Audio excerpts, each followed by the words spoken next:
Morning, how y'all doing? So rest in peace, Tony Bennett.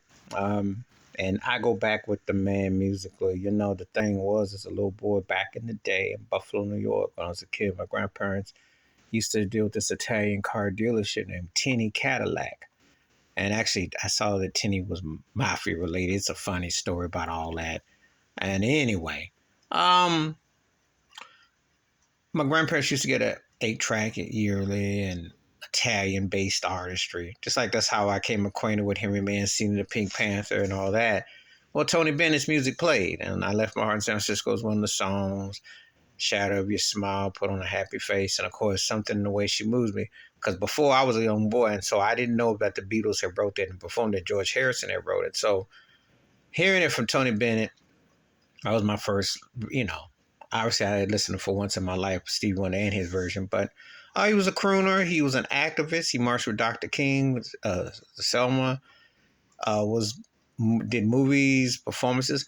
Now, a younger generation coming up along the last 15, 20 years mainly knows him with association with Lady Gaga. I remember 30 years ago when he performed with the Red Hot Chili Peppers and Katie Lang. And, Frank Sinatra always called him his favorite singer and, gave him much respect. And he had quite the career and also was quite a very talented painter. You know, uh, Alzheimer's is no joke. It's sad reality and how it takes away so much of the presence. And it's a shame that there is no cure for it. And when you see a guy with his magnitude and his fortitude and his drive and determination, he definitely left a lasting impression. And, just to think about it, I got stories because that's how powerful music is.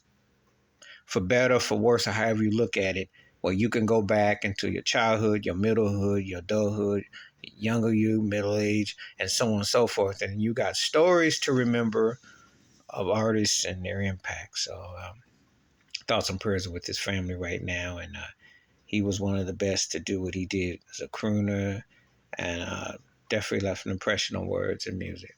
All right, rest in peace, Tony Bennett, age 96.